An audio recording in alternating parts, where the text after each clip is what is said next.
is KC Sports Network, proudly presented by Emprise Bank. What is up, everybody? Welcome back to another episode of Currently on KC Sports Network. It's your two boys, Daniel Kooser, here with Christopher Wright. Chris, my goodness, first place, baby. How are you feeling? What's up, man? Oh, absolutely fantastic. I was at the game, and it was a little scary at first, but it escalated pretty quickly. But as a whole, man, what a great weekend for Kansas City soccer. And what a bad weekend for Seattle sports in general.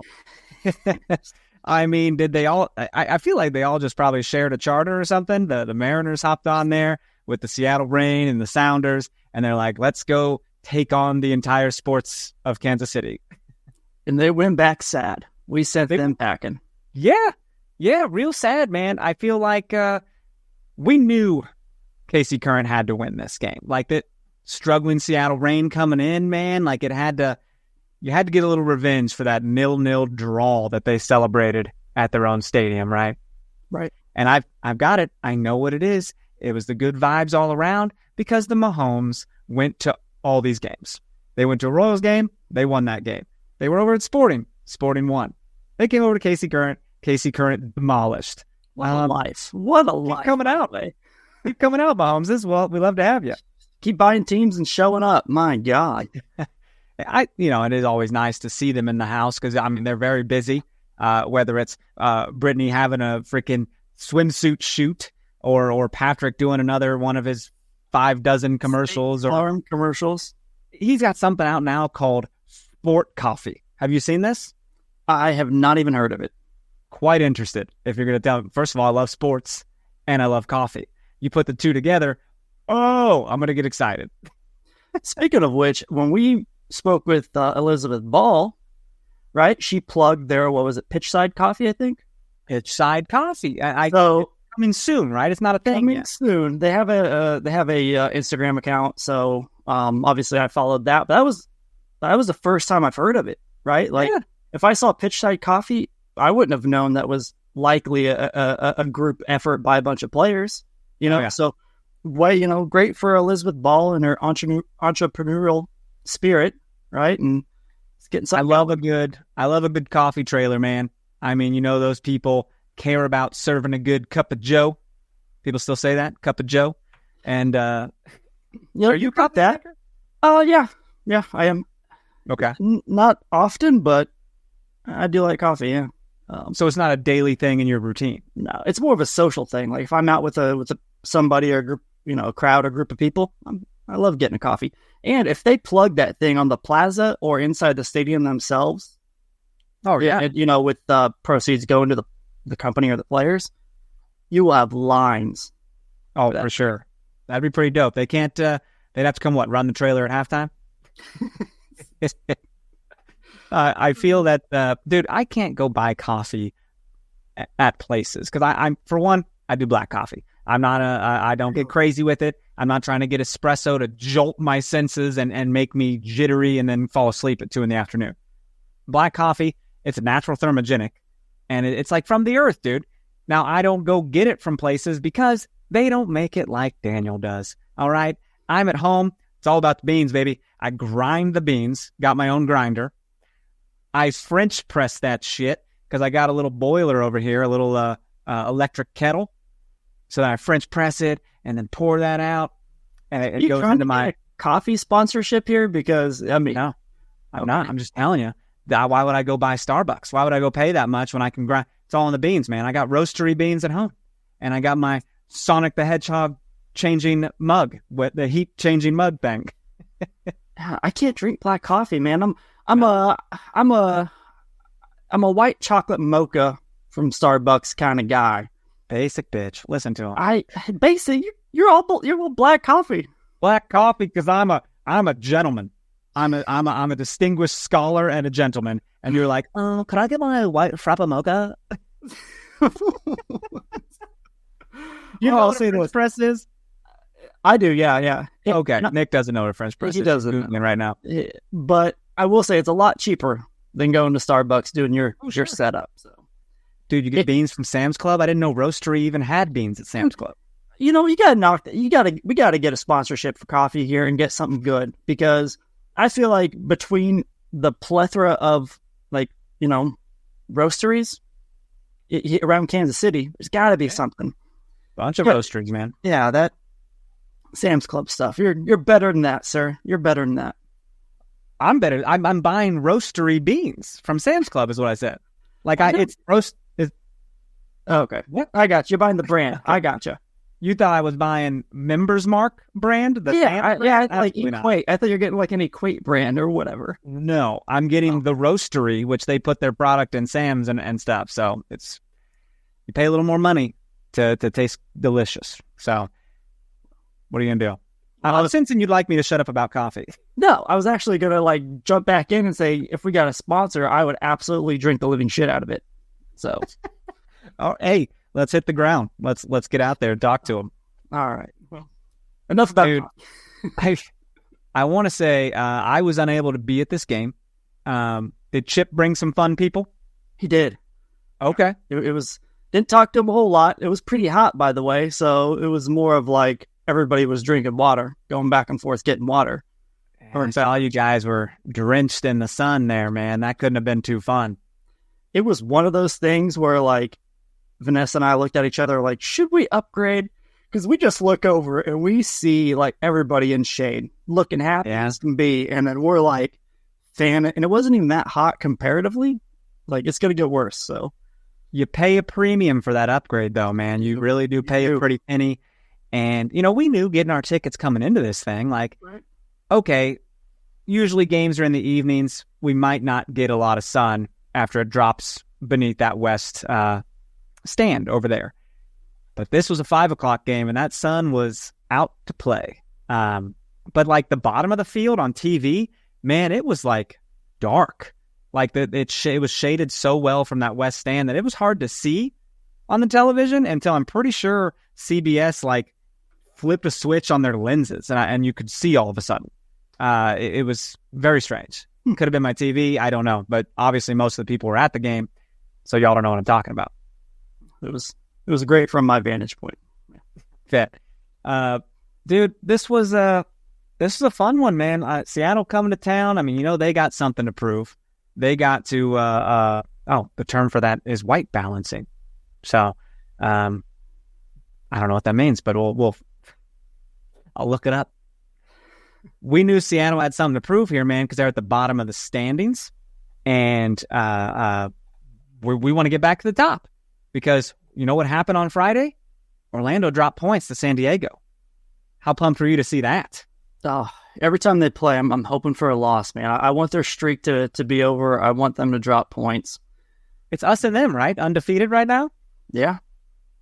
Man, but also the Washington Spirit are just creeping up, dude. They're just hanging out right below us, waiting for someone to make a mistake. Well, what's wild is they have 3 losses and they're 1 point behind because they haven't had any draws. It's either win or lose for them. So they're right there, man. They're pretty close. And it's what's wild. Crazy is after, the second half of the season. I mean, I know we're going to play Orlando on July 6th, but, we're going to have to play Orlando twice coming up, Washington twice. We're going to have to play Portland one more time. This second half of the season is going to be pretty tough. It is. Don't let me leave this podcast today without talking about Portland for a minute. I got something I want to mention, and I think you're very much aware of what I want to talk about. Yeah. Okay.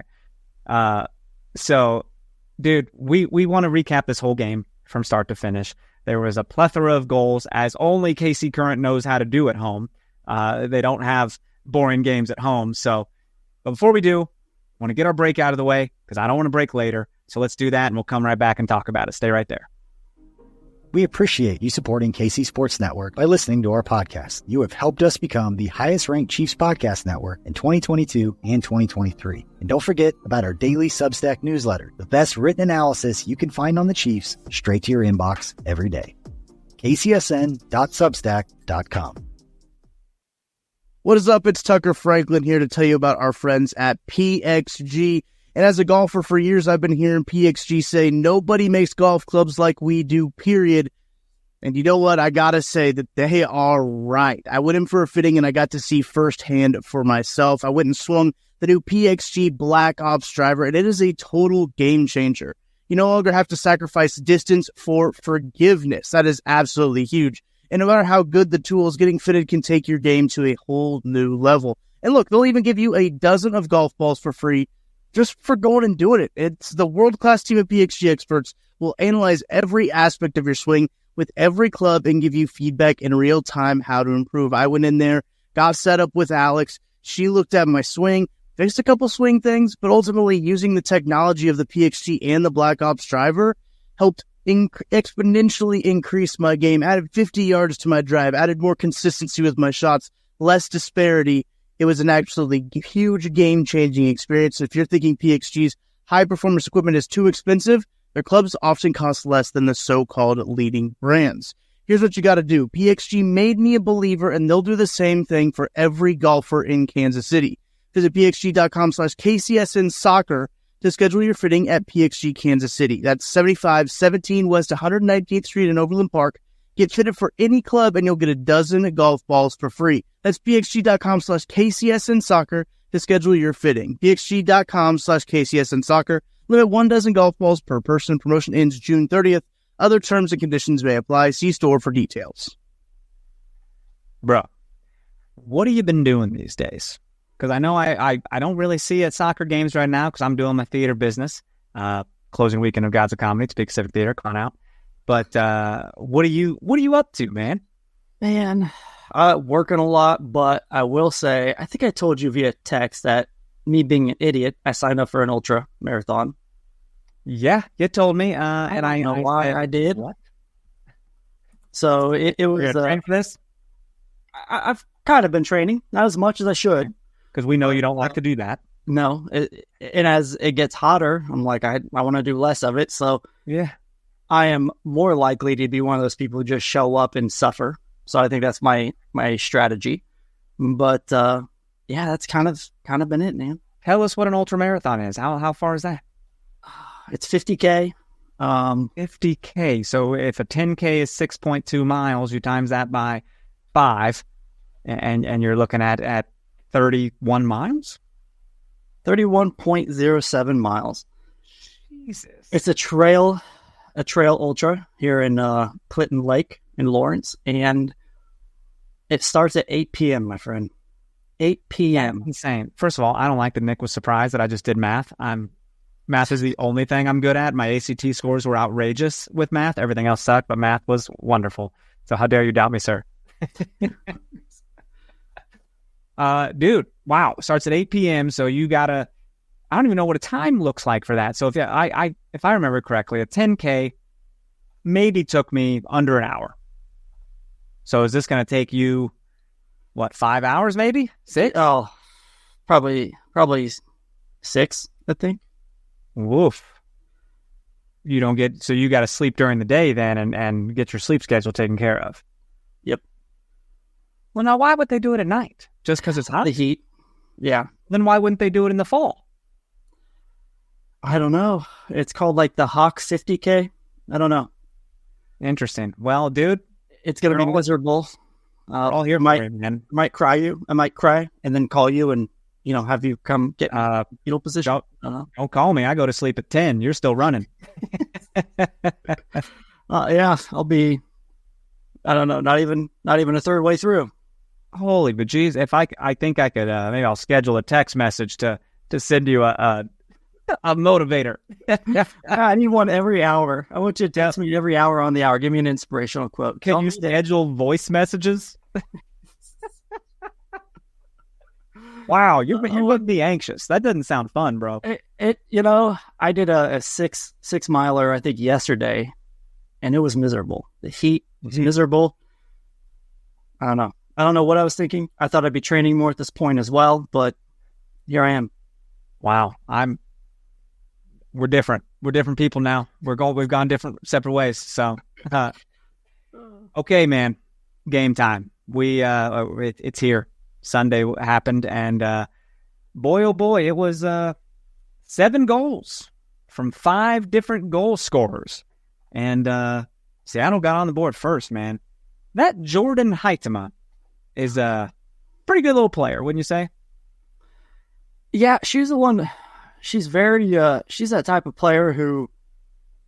I mean, she's kind of tiny. She's thin, so like she gets banged around pretty easily. She's one of those players that when you touch her, she'll go down to get a call. If you remember last year, she was the player who went down in the box where Franch made that insane save that like essentially saved our season at that point in time where the crowd erupted. So like last year, Cooper bumped into Heitema. She went down very easily. She's looking for calls. Franch made the save. Great save. Crowd went bananas. But anyway, she's that type of player that will just go down on anything. Or in the second goal she scored, she actually went down. But she's a good player. But I just have something against her, man. She's looking for calls more than anything. I feel you. Yeah, that's you got to play to your strengths, I guess. I don't know why that has to be a thing, but it seemed that in this game, Seattle was on the front foot like from the beginning, right away. I mean, AD Franch had to make a stretching save. Another one was hit right at her pretty hard, so she had to really, instead of trying to catch it and she had to push it down. But dude, come to the 19th minute, we're still scoreless. And freaking Bia gets the ball and she's driving to the left. She's just taking her time. And I love that we have this luxury that she can just take her time because she knows Chawinga's coming. But she's way back there, but she'll be there. And sure enough, she comes streaking up and Bia passes it to her. And Chawinga takes just the most rookie touch I've ever seen in my life. I hated that. I'm like, man, she'll want that one back. Now, granted, the pass did come in with a little bit of a weird spin, so that could make the touch pretty difficult. But do you remember exactly what I'm talking about? It was just a heavy touch. Keeper was able to come out and kick it away. I think when you're running that fast, it's probably really hard to have, a soft touch. But yeah, it seems like a lot of her touches can be kind of heavy. And if they were a little softer, she would have that. That'd give her the timing to be able to get a better shot on goal. A lot of them, when it's her and the keeper, her touch is so heavy that the keeper is able to either get to it or to close that little bit of a gap that existed. Yeah. I like that we have two different points of view from this game now, since I was watching it on television and you were watching it in person. Ideally, I could see a little, probably more of the play going on, with the camera angles and stuff. But dude, they just came back and kept knocking on the door. Seattle, 22nd minute, they keep finding space on that left side, which was Elizabeth Ball's side, who was maybe overcommitting to the right a little too much. And Franch has to make another fingertip situation that goes off the crossbar. You're like, my God, this is getting kind of scary here.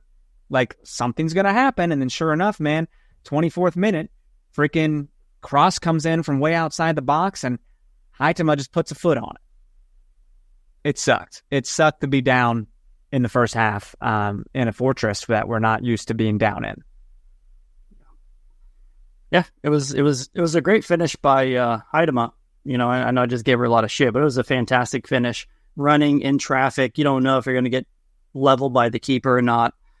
It was a good finish and deflating for the crowd, man, because we were all like, we expected this win, given where both teams are in the standings and their level of play. And to just see that happen, it was a little deflating at the time. A little deflating. However, it was only deflating for 4 minutes. Because come the 28th minute, have you met Michelle Cooper? Because she's a monster. She is all over this field, just a little freaking bulldog / bloodhound mix. Like just after it, dude. And she's got this ball down the right side. Sure enough, taking her time because Chawinga's coming up the left again. Picture perfect cross, just slides it across goal. Chawinga can't F this up. Like, just puts it right in net, and it was gorgeous. I was yelling. I mean, what a great pass from, I think it was Elizabeth Ball who set that over to Cooper, I think. I could be wrong. But hold up right now. We can look. I don't know if they're going to show that, actually, the build up. So, but yeah. Well, I mean, what a great pass. Found Michelle in that open space. I think this was one of her best games, to be honest with you. I think she was everywhere. She was a threat everywhere. She was all over the place, playing defense. I mean, I think it was her best game. So, like you said, they found her in open space, and she's quite fast as well, right? What a luxury to have Chewinga on one side, and Michelle Cooper on the other. But what a great pass, though. Like, it was right to her, and it looked like Chewinga almost had to slow down to make sure she didn't overrun it. It was wonderful, man. I mean, it's my favorite part, though. Screw this goal right now. It's the defender getting burned by Chewinga, trying to yell at her fellow defender, like, help, help. And the other defender's just like, I don't hear anything. Chewinga's just wide freaking open. Didn't notice. I'll have to watch the replay. That's fantastic. Oh, it's marvelous. Man, Seattle's got, like, good pieces. It's just that they haven't been able to, like, put together a complete game this year. You know what I mean? They're just really struggling. But, dude, they get another one right before halftime. It's 41st minute. This ball comes in from the outside again. I think ball comes off of Mace and goes to the back post. Right. It was like kind of side of her head or something. Yeah, and then comes to the back post for Haitama. Again, first half brace for this young lady, and I'm just appalled. I feel deflated. You never want to go in at halftime losing, and it's so close to halftime, it just feels bad, you know? Right. So, right place, right time, man. Yeah. Right place, right time. Psych. Good thing we didn't have to go into halftime losing, because a lady who got her first start this year, Lauren, Brazilian international, starting at center back, gets a foot on this corner kick. Corner kick comes in from Izzy. It bounces off Bia and kind of just doesn't get cleared right away. And Lauren's able to slide to her back and get a foot on it, and it goes in. And Bia and Lauren got a little celebration right there. I don't think that counts as like an assist for Bia, really, but little Brazilian love. Gotta love it. I mean, on the NWSL webpage, it gives Bia the assist, but I don't know if they'll actually do it in the stats. But that's pretty dope. What a cool thing for Lauren, man. You know, obviously people have been wondering what's her deal. She hasn't been on the 18, like what's going on. Yeah, she got the start, man, and I thought she played fairly well considering it was her first game this year. But what a good thing for her, man. Like, whatever was going on, you know, in the back end there, she was able to get the start, able to get a goal, became the 16th different goal scorer, which is absolutely insane. Look, we ain't even done. We ain't even done with that. That record. Not even done. Gonna go. So, absolutely fantastic. I'm happy for her. What kind of a good redemption game for her, right? Yeah. When we were talking about who is left to score a goal, we were like breaking them down. Dude, we'll extend this record because Haley May still needs to score. Claire Hutton's bound to get one. Yeah. Not once did we put Lauren in that conversation. So she comes in and gets a goal, and I'm like, listen, Mace and Hutton are absolutely going to get one.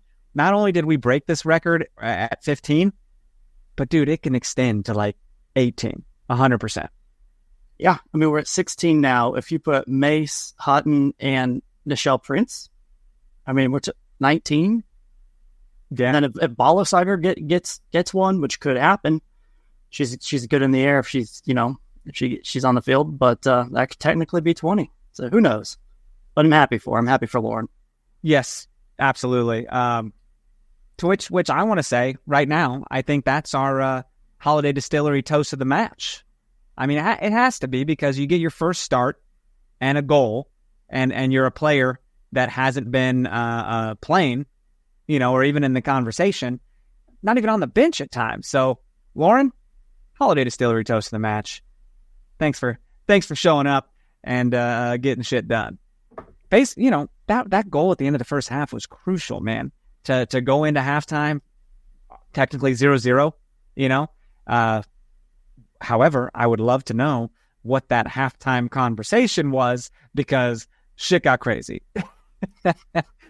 The whistle blows for the second half, and 30 seconds in, my man, Chewinga's got the ball out on the left, crosses it over in front of goal, And Vanessa DiBernardo, who just subbed into the game 25 seconds ago, puts this goal into the back of the net.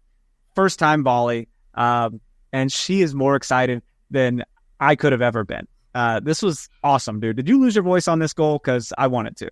I did, yeah. And because at half, you're like, okay, we're tied, we're even now, right? Let's just be who we are and just put together a solid half. Whole new game. If we put together a solid half of soccer, we're going to win this game. We're going to get 3 points. And I can't remember who it was, but somebody asked Vladko what the message was at halftime. And he said that, he reminded the team as to who they are. And that clearly worked because they came out. What an incredible cross by Chawinga. That goal is not as easy as it looks, right? People, you look at it and you're like, just get a foot on it. A one-time volley, that's not exactly easy to do. So fantastic for DiBernardo. At that point, man, on a loop, bro. Yeah. At that point, I'm like, this shit's going to escalate quickly. I didn't know how quickly, but I knew it was going to get out of hand for too long. One thing I think every NWSL player should learn, that if you are guarding Chawinga, never leave your feet. If you leave your feet, Flash is going to just go around you. Whether you jump or you go to ground, she's going around you. And not a minute later, bro, the ball in midfield bounces once. Chawinga's on it like the little skitter scatter she is. And the defender tries to slide at the ball. Dummy. Absolutely stupid. Shouldn't have done it because Chawinga's off to the races. And I believe also was DiBernardo running. No, Dabinia was running with her because that's the only person on the field that could potentially keep up with Chawinga. And Chawinga's like, I see you, Dabinia, but I don't need you, Dabinia. And just slots it into goal, which every game I almost expect Chawinga to score because she can. She's always in positions, right? So when she doesn't score, like no other striker feels the disappointment of not scoring every game. But like Chawinga, I'm feeling like an expectation here because of the position she puts herself in. Well, I think Sophia Smith has 10 goals this year. Chawinga has 7. But when you look at the amount that was so close to going in, or the amount of ones that we looked at and we're like, yeah, that should have went in. How did that not go in? I'm thinking about that sitter she had a couple weeks ago. It was a road game. That ball, nobody was in front of the net and she hit the post. So she could very easily have 10 or more goals if just a couple circumstances were different. And I know you can say that about everything, but she could very well have had the lead in terms of goals this year. Yeah, absolutely. A couple of unlucky situations for sure. Dude, this game wasn't over. The second half was just an onslaught, right? 89 seconds, 2 goals. I think I read that's the fastest double goal situation in NWSL history. You're right. The fastest any team has scored 2 goals from kickoff and a half in NWSL history. The fastest time that any team has scored 2 goals. Wow. That's crazy. Now we move on to the 67th minute where we get a penalty. Who earned this penalty? Was it Michelle Cooper? Because I was driving and was listening to the game at this point. Yeah, Michelle? She got taken down around the corner of the box. Dude, rightfully so. She beat the keeper to this. Yeah. And that's such a ballsy thing for the keeper to come out like that. But she had to. Michelle's on that ball. And you saw Michelle pop up too with just this biggest smile on her face. Like, yeah, I did that. Dude, what I love about Michelle, man, is first of all, that was fantastic. And she embodies the personality of the team because when one of the players on our team would score, she would be running back, hyping up our section of the crowd where we sit. She's doing make noise, get pumped up. She's constantly doing as much as she can to get the crowd into the game. And what a fun player to have on your team. Oh yeah, dude. It's I'm happy to see her getting more minutes, playing more of a role. Dude, we've scored 31 goals this year. Our goal differential is a positive 14, which is the best in the league. And normally the best goal differential in the league is normally at the top of the standings, which we now are. I'm so happy I don't want to say I'm surprised because we saw how this roster was built over the offseason, and it's been very exciting, man. Whatever questions we've had regarding this roster, like we didn't know what Chawinga would bring. I mean, obviously she had a world-class planet Earth pedigree, but we didn't know how that would translate into the NWSL. We knew Bia would be good, but we didn't know how she would fit into the team. So, I mean, this roster is built exceptionally well. Oh, yeah. Here's a fun stat, too. Oh, what? The Current have scored 23 goals in the first 6 matches at CPKC Stadium, are the most goals scored in any span of 6 home matches in NWSL history. Well, that is awesome. I will say, pretty shoddy camera work here from CBS to miss the majority of this penalty kick celebration. Yes. Dude, they cut it off. And I'm like, what are you doing? It's not like it's not like there was a streaker on the field. It's not like there were curse words and you had to bleep it or something. Well, what is it? We can't see the Dirty Dancing celebration? I had to see it on socials, man. You have the celebration queen scores a goal and you don't follow her? I don't like it. I don't. I don't. Were they looking at the keeper? Is that what? I can't remember what it was. Were they just like watching the keeper or something? No, it went to the track the ball in, but then instead of following the player to see how she celebrates, it went to the crowd to see them celebrating, and then caught like the tail end of this celebration, like Haley May setting her down. All I know, I had the time of my life. It was so good, dude. And I had to see it on Lowe's socials.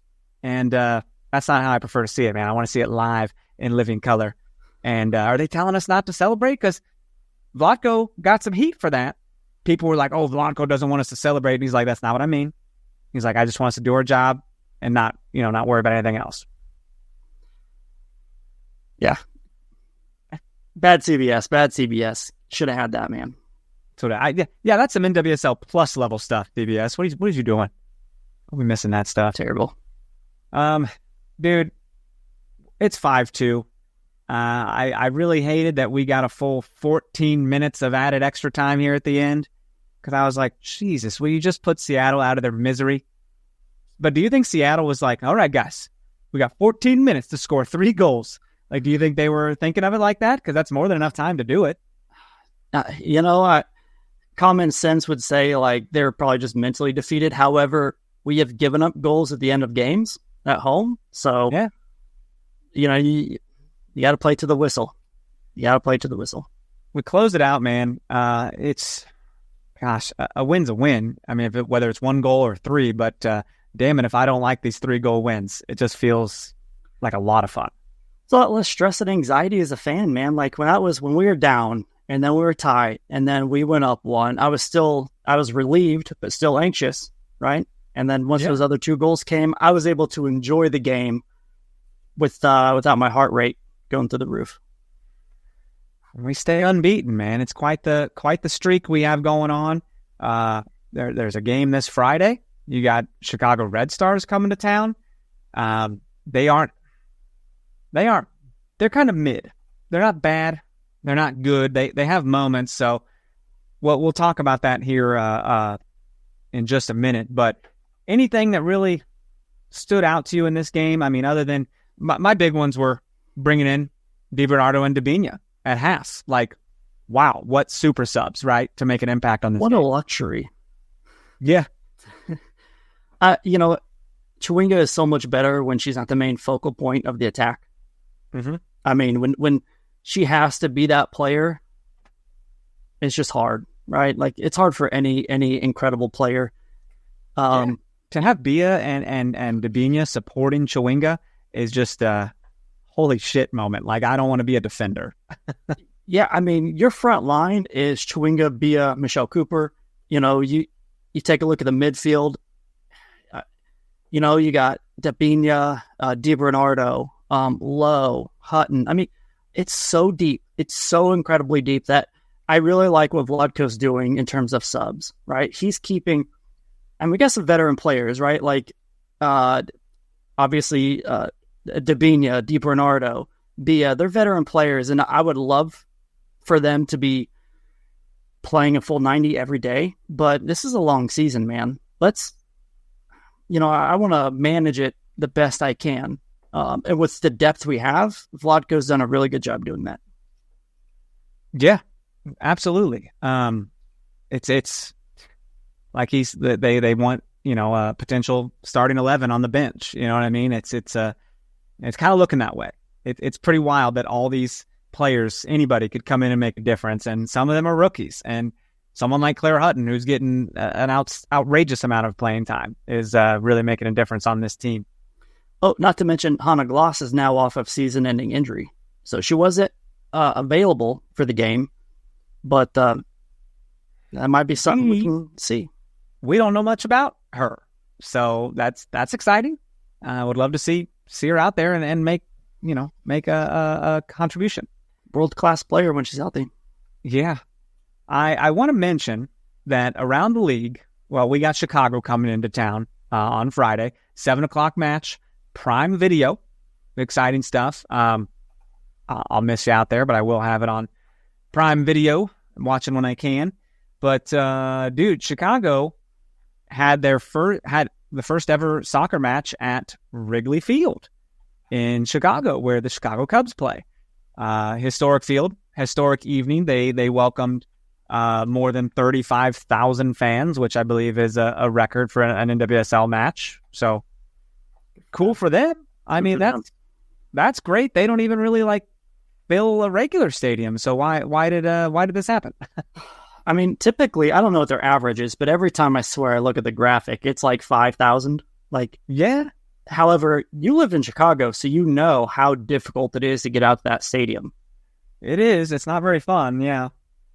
You think if they had something closer, more downtown, they could. And this was downtown. This was closer, right there at Wrigley, man. But so yeah, they're jazzed, right? They're this can be a great game. Wrong, false. Bay FC came in and spoiled the party, which probably shouldn't have happened. That's an upset if I'm telling you. So, just listen there, world-class goalkeeper, and I don't know, man. What do we got? Old friend, who's on that team? Chardonnay Curran? She on that team? She's on that team, and obviously you got Mal Swanson, who is a constant threat. Penelope Hawking is a constant threat. Sam Staub is playing pretty well, in that back line there. I mean, they're kind of a mid team. I mean, taking a look at their last 5 games, let's see here. They got beat by Racing Louisville 1-0. They got beat by Gotham 2-1. They beat Utah and Chicago the previous games and lost to Washington. So they're kind of on a rough patch. They play some good teams, but they're kind of on a rough patch here. You coming to Kansas City is probably not where they want to be. But let's see here. Taking a look at their roster here, their top goal scorers is Penelope Hawking with 4. Ali Schlegel has 4. Swanson has 3. They're really just kind of a mid team. When you take a look at them by the numbers, goals per match, they're 7th in the league. They have exactly half of what the current has on per game basis. This should be blood in the water for Kansas City. It should be, because we go to Portland after that, I believe. Yeah. So let me double check. So did you see this game at Wrigley at all? Did you see Chardonnay Curran go to clear a ball? I did. And the Bay FC player was just right there and kicked it into the net. First of all, you got to clear that ball the way it came in. You cannot turn it in the middle of the field, right in front of your goal, and clear it. So, I mean, it was right place, right time by Bay FC. Also, Kiki Pickett, obviously drafted by Kansas City, 3rd overall our first year. She had a goal for Bay. So 2 of the 3 goals were by, have a Kansas City connection. Oh, wow. That's up. Are you saying the Chardonnay Curran was part of a goal too. Yeah, I mean, it's hard to say she wasn't. Yeah, that's too bad. Not laughing at her, but kind of. So anyways, this should be a win, right? Friday night. I mean, it should be. I think they're like 8th or 9th in. Actually, they are. They're 9th in expected goals per 90. Obviously, we're first. Isn't that something? Like we are. What's wild is that we're not outperforming our expected goals. We are pretty much matching it. Yeah, which is kind of wild there.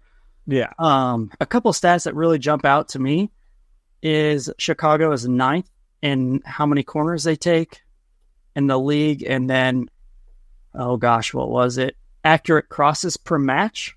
They're last.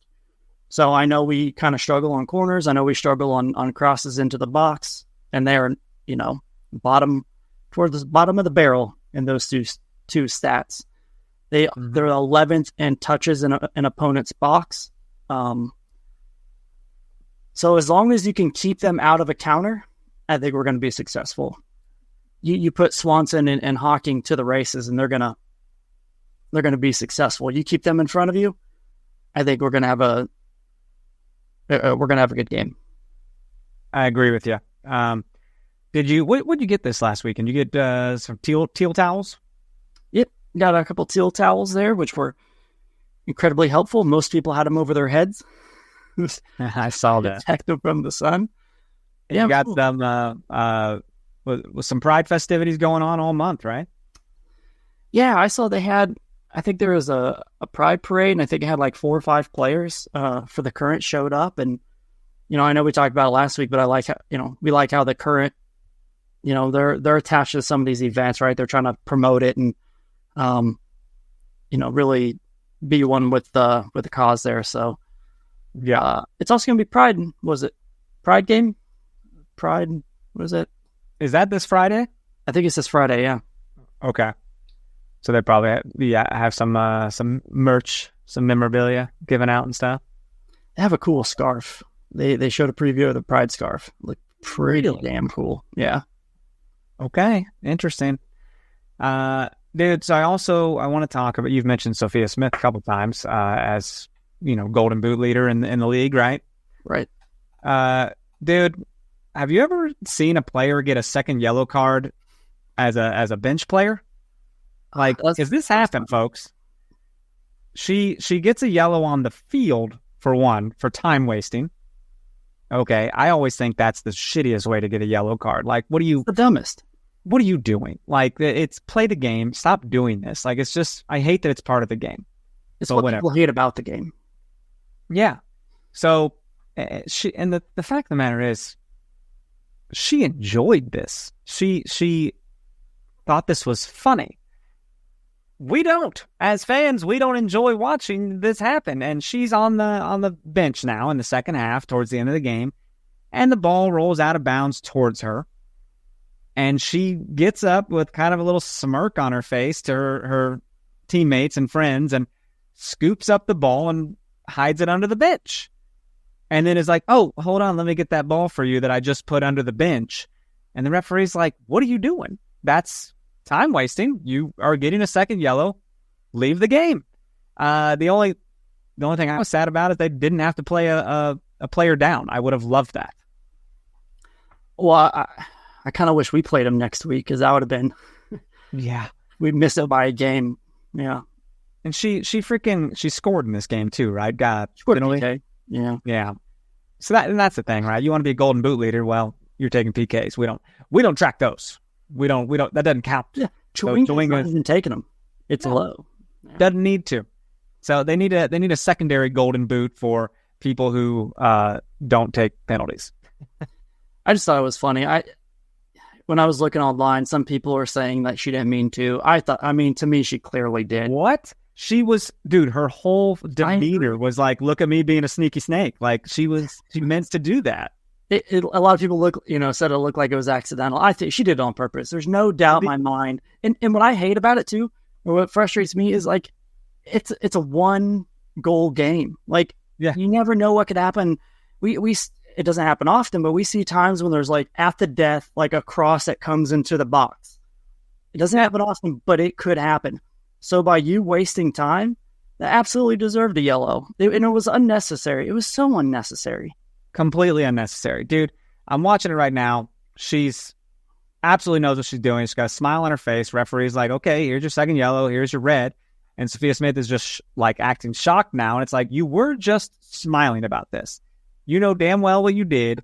Also, these same dum-dums that you were just mentioning online or whatever, these are the same ones that are like, oh, we'll need her because we play Seattle next week. No, you don't need her to play Seattle. Seattle's no good. What do you mean you need her? Yeah. And I hope Seattle does win. I hope Seattle wins not only for us in the table, but as a way to punish them or punish her for. And I love Sophia Smith, but just it was so silly. It was so stupid. Yeah. I also love this ref because, dude, how often do we see a referee like scared to give a yellow for time wasting, which time wasting is supposed to be an automatic yellow, and she made that decision immediately. Was like, what is you doing? Okay, here's your second yellow. Yeah, I love that. It was to a superstar, right? Like, yeah, they didn't give her favor. It's like you clearly wasted time. You were up. You're about to win. You're a couple minutes away from victory. It was wildly unnecessary, and you do like, come on, like it's. And congrats. Now you're a disappointment all over the internet. We love to see it. But yeah, I hope Seattle wins and punishes Portland for her for that mistake. But, Seattle's cooking something, bro. We dropping the 2 goals they dropped on us. They're trying to cook. So I keep an eye on them. That could be an upset this weekend. Well, they have a good coach and Laura Harvey. Their team is not bad. They didn't have Quinn, who didn't play. I believe she's injured, but that's another big piece on the team. But yeah, their team is not bad. You look on paper, they have a lot of quality names, so hopefully they can get it turned around and start ruining other people's positions in the table for us. But what I did notice is we have our last 4 games before the break, right? Before the break we have. We play Chicago, Portland, Houston, and Orlando. Now, 3 of those 4 are at home. So if you want to talk about a way to try and stack some additional points, yeah, before break, and 2 of those 4 are top 4 teams currently in the table. Yep. So but we could really separate ourselves. Houston's down there, and Chicago's mid.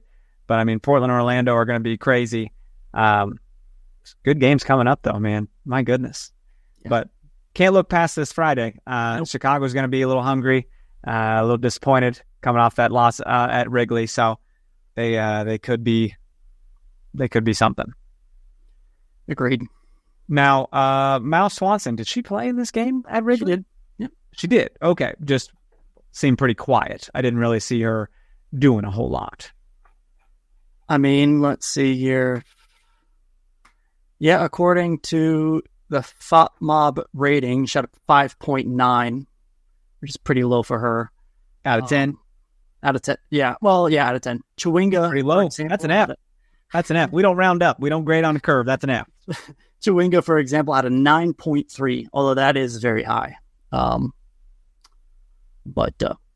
yeah, I'm seeing all their Chicago's passing is not wonderful. They don't average more than 1.3 goals per match, so they're not doing anything great.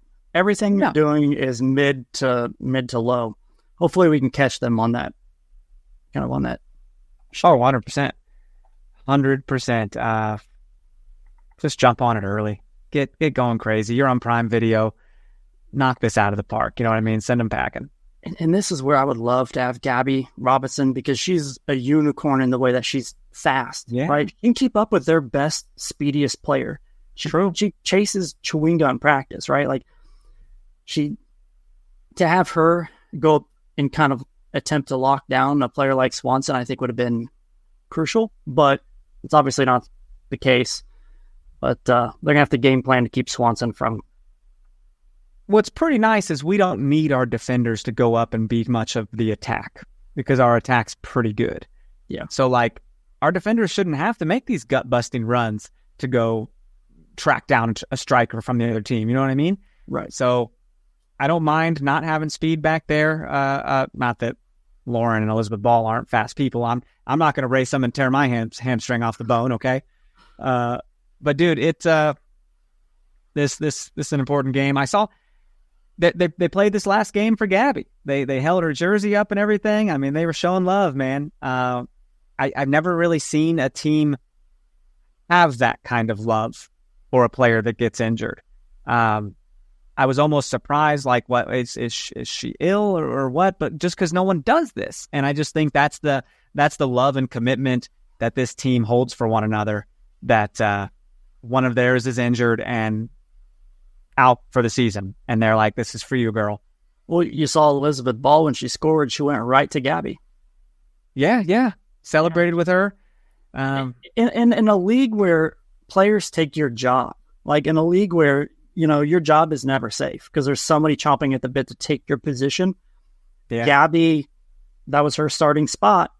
Elizabeth came in, scored, and went right to the player who, roundabout way took her spot. Like, that just goes to show you the class of Elizabeth Ball, but just how much, like you said, they truly want to play for each other and care for each other. So that was really cool.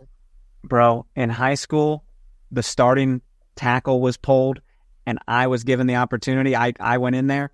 And that guy was so mad. He was so mad and took it out on me in practice.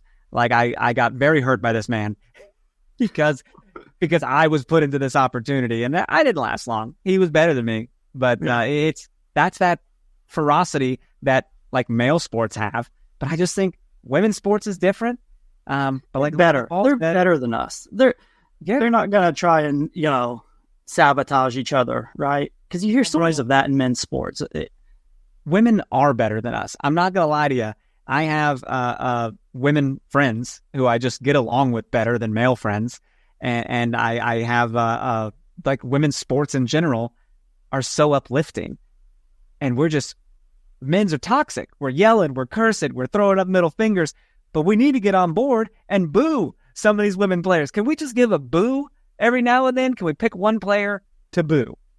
Can we boo them when they arrive and during the game and after? We'll we'll give them some applause, but like, do you get there early enough for the players to get there? No. You need to, and you need to go over there and start the boos. Just get it started. Get it started. Well, dude, knowing you'd be the only one doing it and no one would follow your lead and you'd be like, God damn it. I would be that person who, like, starts loud, and then when I realize I look like an idiot, I'll just get softer and softer and then walk away in shame. Remember that sporting game when the STL people were like, STL, and me and Marissa were like, sucks, and we'd yell sucks every time they broke, and then you chimed in and we were just done. We felt that it ran its course and you were like, oh, damn it, you guys stopped. I was trying to join a part of the festivities, and I was by myself. That's how it's taking on the crowd by myself there. But well, shit. If I was there, man, I'd start the booze with you. I think we should get over there and get the negativity flowing, people. Ain't nothing wrong with that. We can love the players. We can love the league, but yeah, when the second they step foot in our house, they're the enemy. Listen, if we're playing for Gabby would want us to boo, man. Let's do that. Yeah, let's get that going. People need a fear coming into the CPKC Stadium. They don't want to show up and feel the love. They do. We don't want that. Like, with the amount of goals we're peppering them with, the fear is real. And I want them, the moment they step foot, they're reminded that it's the fear is there. What do you think the game plan is for a defender to take on Chewinga? What do you think they're thinking coming in? Besides crapping their pants, mind you. What's the game plan to go out there and deal with a player that's that fast? I'll tell you what they do, and Jimmy made a good point. When I was doing media, I was up there with Jimmy. He made a good point, and they put it on X, during the game. But how many extra possessions Chewinga gets just by them being terrified, being scared shitless, and kicking the ball out? They would rather give up a throw-in, give up possession, than try to have that one-on-one battle with Chewinga, because they know if they fuck up, that's a shot on goal. And I don't know how many extra possessions we gain because of that. But or they hold her, right? we see it all the time. They kind of give her a little cheeky tug, to slow her down. But it's wild. It's like Frank Thomas coming up the plate, so you want to walk him. It's like Jordan having the ball with 6 seconds left. It's crazy, man. It's like little Jamal Charles back in the day, man, just weaving in and out of people. Like, I don't get it. And I know if I'm a defender, I'm scared shitless. There's times when Debinha was hurt and Bia was not playing, when they're both, wouldn't be on the same field with Chewinga, they would double team her, and they would make other players on the team beat them. But now, Cooper's playing really well. Bia's back. You can't double team her anymore. Goosebumps, baby. Gives me goosebumps just to have that healthy team going right now, man. Got to keep it going. Yeah. And I'm excited to see, some of the depth on our team get some minutes during some of this during the international break, right? When we start having some of these friendlies. And that's 4 games left, right, in the regular season before the break? Yes. Including this Chicago, so 4 total. Right. Gotcha. So if we can pick up, some points at home like we have been doing, I think that'll go a long way, because after that break, it's going to get pretty tough. Pretty tough. One of these days, man, you're going to stop seeing Sophia Smith and Rose Lavelle shirts being advertised on NWSLsoccer.com, and you're going to start seeing like Chewinga jerseys up there and Zenerato jerseys. Like, these are the players propelling this team, man, and doing big things, putting big numbers up. So I'm so excited. I mean, sorry, I'm getting a little ahead of myself here, but I looked at the first couple games after the break. So August 25th, we play the Spirit, then we play North Carolina, then we play Utah, which is not too bad. Then we go to Orlando, and then we play Washington Spirit. And then we play Gotham. So, like, it's going to get pretty hot and heavy after this break. So getting some points on these next 4 games would be big time. I can't imagine we put our starters out there against someone like Pachuca or Houston Dash for these Liga MX games, and Tigres and Mamelodi Sundowns, which is just fun to say. Kobe. It's exciting, man. I'm a lot of soccer upon us. A lot of soccer between this and Sporting's competitions. Like, it's gonna get wild. Agreed. Cool. Anything else you want to talk about? No, man. I think that's it. Excited for Friday. All right. It's going to be good. 7:00 Prime Video or in person. They got a fun Pride giveaway, man. See if you can grab 2, please. Guys, thank you so much for listening. We love you being here. Like always, leave us 5-star ratings and reviews on Apple Pods, Spotify, wherever. You can find Chris online at Chris Wright 21. I'm at Dan Kooser, Orthopedic Civic Theater this weekend, closing weekend. Look at that cross promotion. It works, buddy. A pod listener came and hung out with me the other night. Laughed their heads off. It was good times. Nice.